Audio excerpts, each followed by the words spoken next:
Hello there, Geminis. Welcome to your weekly reading. In terms of your love relationships, I have two definitive storylines here. So, take what fits for your situation, okay? And because I feel like I'm speaking to two groups of people, but the underlying energy is that there is for those in relationships, I feel like there's third party situation, there's third party interference in your relationship, as well as some of you honestly potentially stepping out on your relationship partner. And I feel like the energy is sort of like split this way. I want to talk about, first of all, the person that you're dealing with. Okay, this is the partner. And for those of you in a partnered relationship, I feel like it's a marriage, and I feel at least, this is somebody that's been given a title. So we have here the Empress. And because it's somebody that has a definitive role, I feel like, this can be a wife, a husband, or even a girlfriend or a boyfriend, somebody with status, somebody that has been given a title. And the way that this person is, they're very maternal, they're very nurturing, very, very caring. And they do a lot in order to maintain the household. They also do a lot in order to maintain stability within a dwelling, within a family unit. They are also the bearer of traditions. And they keep the customs alive, they keep the household running, they keep the kids nice and clean and well fed, and they put them to bed. And you're dealing with somebody that embodies the energy of love, nurturing, and abundance. On the negative side of this person, I feel like they can be a little bit controlling. They can be a little bit materialistic or a little bit frivolous, a little bit too much into the way that they look, the way that they are seen by the outsiders, or the way that they are seen by their family. But this is somebody who is very, very strong. They have, generally a very good sense of like a moral compass.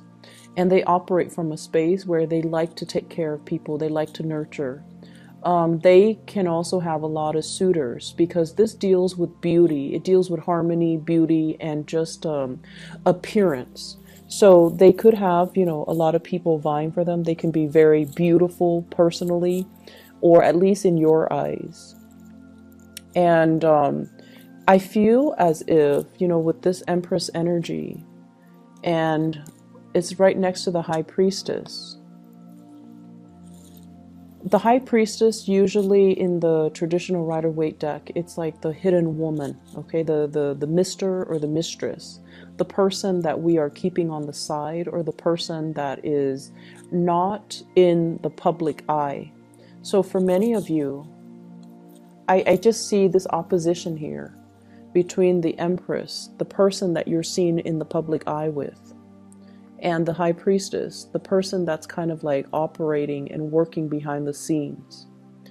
And I feel as well that, you're divided between two people. You might also have two people that are in your environment that you're juggling, or you're stepping out on a relationship.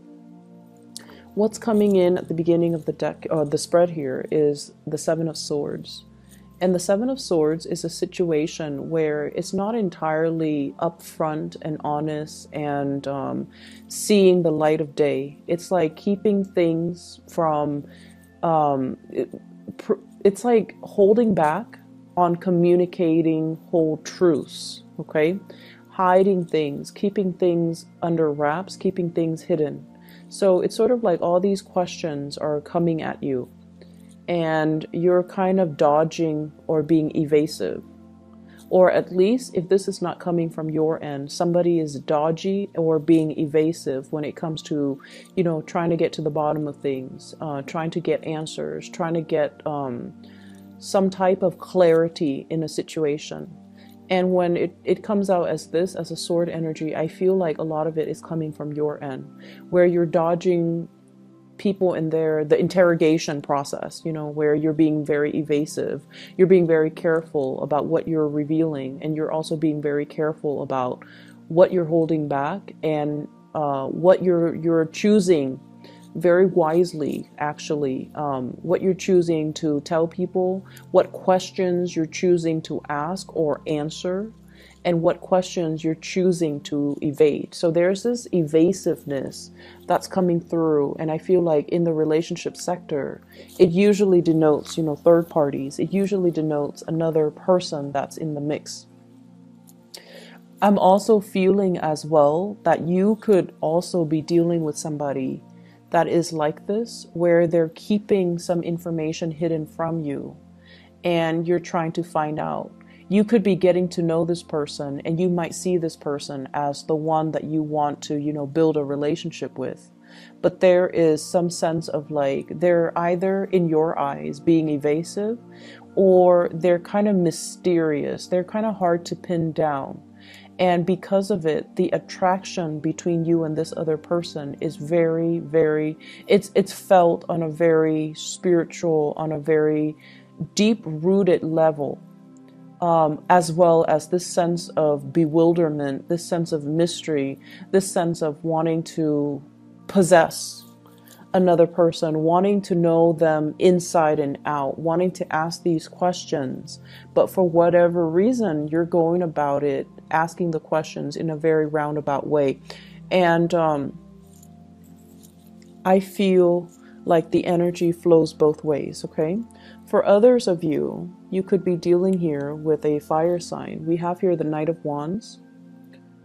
This is somebody that hails from a foreign place, from a foreign land. And I usually associate it with this with Sagittarius, which is your polar opposites. But it could be, another, whatever fire sign, Sagittarius, Aries, or Leo, Sun, Moon, or Rising. This is someone who's quite passionate.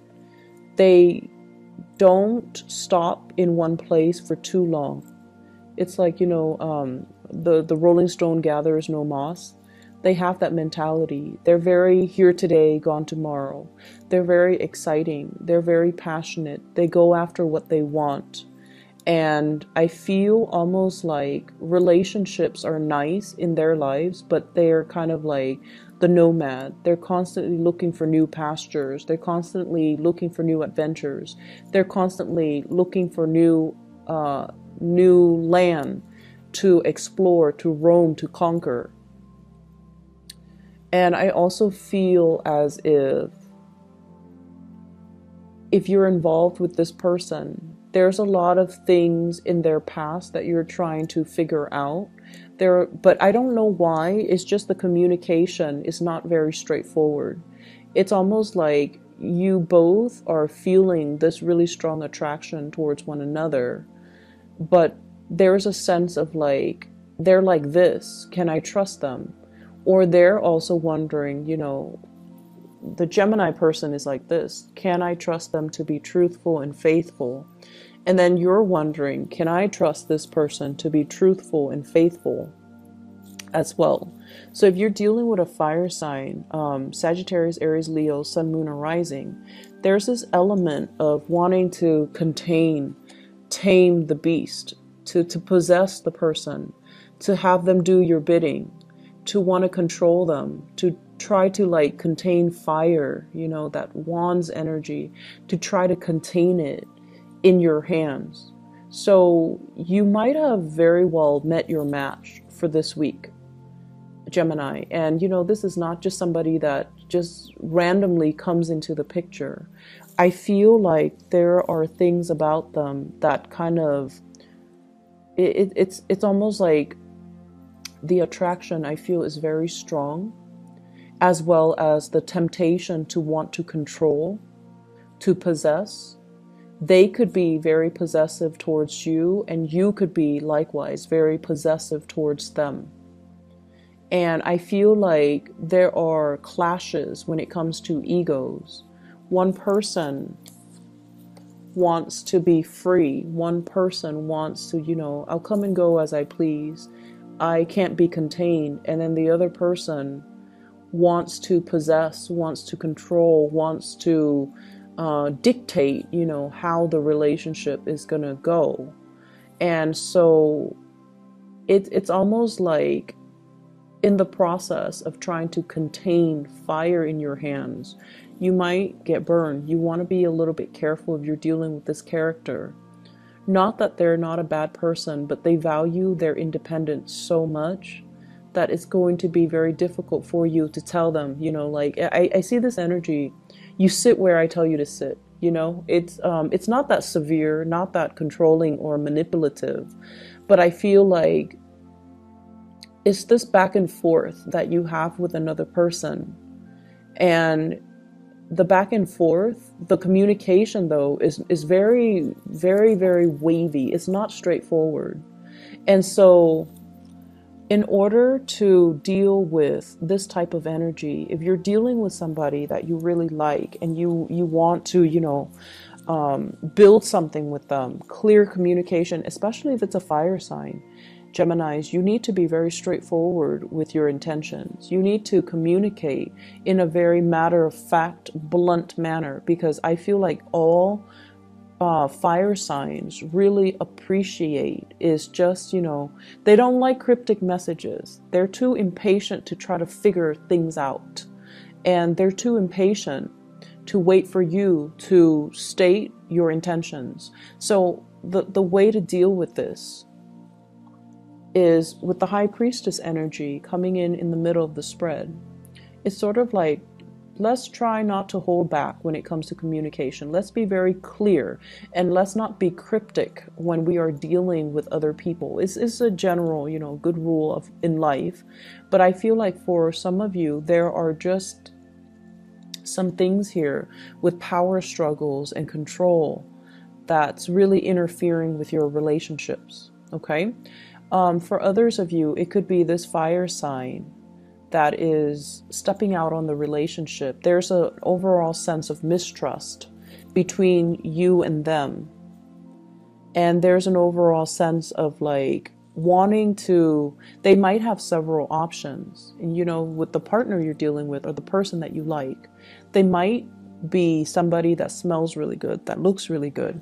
I see a lot of flowers here, so I'm tempted to say like smell. Somebody who's very, very tactile. They could very well be, you know, extremely beautiful, handsome. They take care of themselves. They're on a pedestal. They're just kind of like floating up there. So it's like you at least put them on a pedestal and you feel like they're too good to be true. You want to possess. You want to bring them back down to earth. Or likewise, somebody could be doing this to you.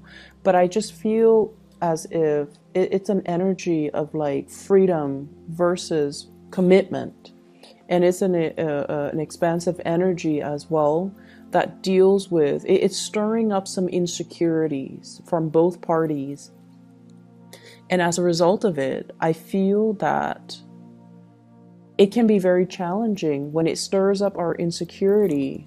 And when we feel like we can't communicate properly, we feel very rattled by the other person whenever we're around them, and we can't really gauge their intentions, or we can't really gauge what we're about to do, or they're coming so fast and so they're coming on so fast and so strong that you wonder, do they do this with everybody?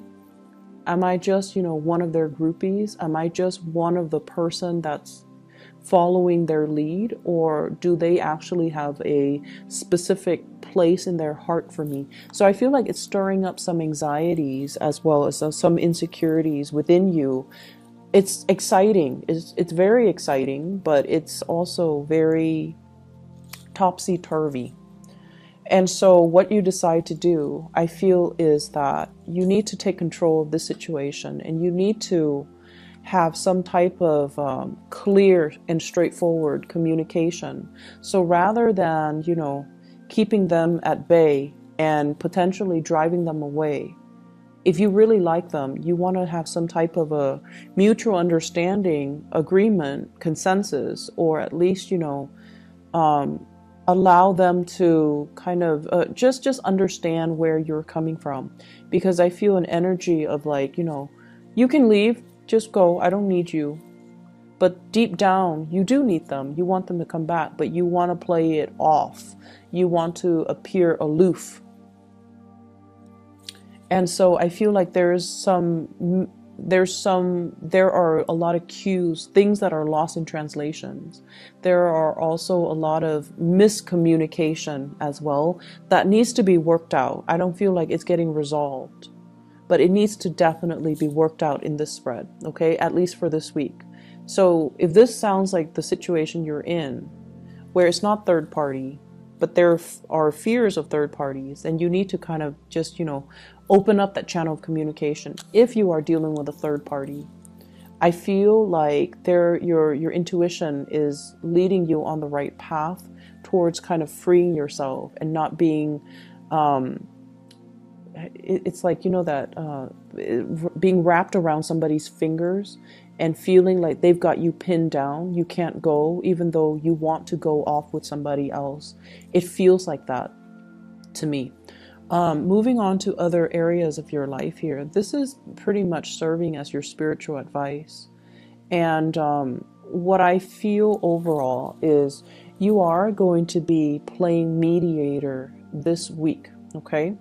And I see some issues when it comes overall here to dealing with people, giving advice to people, being kind of like the onlooker in a conflictual situation. So for many of you, you might be, you might work as a therapist. You might play therapist for family members. You might play therapist for friends. You might be as well playing therapist for coworkers who are not getting along, who are competing with one another, who are working at cross purposes with one another, who are not communicating very well. And so you're going to be kind of like the person that they all go to vent their emotions, to vent everything that they're feeling. So whatever, frustrations other people are dealing with, they're going to come to you, and you're going to be kind of like that shoulder for them to cry on here with this Queen of Cups. And I also feel, this is family, this is friends coming in, as well as people in the workplace, not so much coworkers, maybe even people that you're managing, supervising, teaching. There's a big element here about training, learning a new craft, learning a new skill. Everybody's on board, working in the same direction, building something of lasting value. And I feel like, it's a process where we want it a specific way, but then we understand that the skill set of the people that are tasked with completing this process, they might not be capable, they might not be competent. So we kind of have to lower our expectations and kind of like go to their level to teach them where they're at. So I see you as being sought after for advice, for your opinion, for your skills and expertise. And I also see you giving logical, tangible advice on the practical front, but also giving, emotional advice as well in other areas. There could also be conflict between you and a water sign, okay? So Pisces, Cancer, Scorpio, Sun, Moon, or Rising, regarding, this is a card about competition here. So it could be, you could be competing with each other. If it's somebody who's also in very high demand, they might do things differently than you because, you're an air sign, they're a water sign. They're not going to move as fast as you'd hope. So if you're waiting on them, there's going to be that element of frustration. The career front is looking really, really good here with the sun.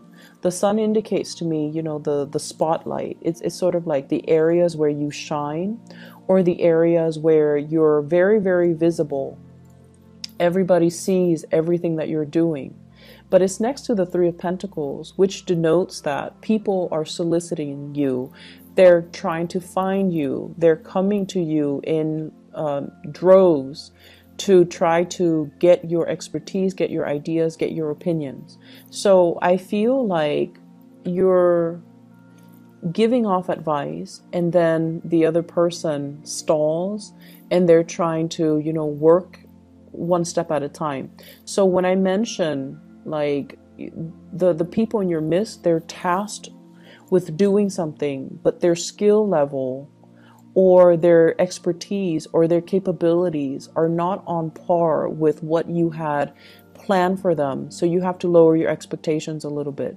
This is sort of like somebody who doesn't really know how to do things repetitively. So it could be, you know, they're trying to remember the process. So they do like 5 things and then they stop and ask for further clarification or further advice before they can move on to the next thing. It's not like the 8 of Pentacles where, you know, they've done it over and over and over and over again and now they're an expert at it. It's just they're going to stall. They're going to take a little bit more time. They're going to need a little bit more guidance before they proceed to the next step. So in opposition, so it's like, it's not like this where they're kind of working without direction. You know, they know exactly what to do. They know how to do this because they've encountered it before. This is sort of like waiting for feedback, waiting for the next step, waiting for further advice. So I feel like it's a stop-go in the work front, but people are stopping and going, whereas you're the one overseeing the work, overseeing the end result, and you're giving snippets of advice along the way. I feel like the work front, the professional front, it's working out really, really well. It's just as well, I feel, with this love situation, you know, if it's a third party interfering, it could heavily be as well, like, you know, I'm hearing like unwanted attention, a lot of unwanted attention that can lead to misunderstanding as well. So it could be where there's like an active third party interfering in your relationship and it's creating jealousy. Even though you're not partaking in that, it can also create jealousy. It can create misunderstanding when you're trying to nurture and foster a relationship with somebody else. Okay, so I hope the reading has been helpful for you guys. Best of luck for this week. Okay, take care.